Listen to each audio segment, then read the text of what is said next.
எனக்கு யாருமே உதவாமல் இருக்கலாம். கர்த்தர் எனக்கு உதவ வேண்டும் என்று நினைத்தால் எந்த கரத்தையும் அவர் திறப்பதற்கு அவர் வல்லமை உடையவராக இருக்கிறார். கர்த்தர் மட்டும் எனக்கு கொடுக்க கூடாதுன்னு நினைச்சா எந்த மனுஷன் நினைச்சாலும் அந்த கரத்தை திறக்கவே முடியாது. ஆண்டவர் மட்டும் நம்ம ஆசீர்வதிக்கணும்னு நினைச்சிட்டாருன்னா யார் நமக்கு விரோதமா வந்தாலும் கர்த்தர் நமக்கு கொடுக்கிற ஆசீர்வாதத்தை யாராலும் தடுக்கவே முடியாது. வேணும்னா டெஸ்ட் பண்ணி பாருங்க. நம்ம குடும்ப சொத்து, பரம்பரை சொத்து கொடுக்காம போகலாம், எடுக்கலாம், வஞ்சிக்கலாம், கேஸ் போடலாம், என்னன்னாலும் பண்ணி நம்மள்ட்ட இருந்து எடுக்கலாம். ஆனா தெய்வம் மட்டும் நம்மை ஆசீர்வதிக்கணும்னு நினைச்சா சகலத்தையும் திருப்பி தந்து நம்மை ஆசீர்வதிக்க அவர் வல்லமை உடையவராக இருக்கிறார்.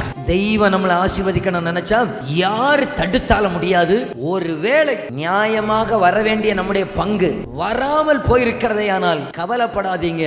என் கர்த்தர் நமக்கு ஆசீர்வாதம் தருகிறதை யாராலும் தடுக்க முடியாது.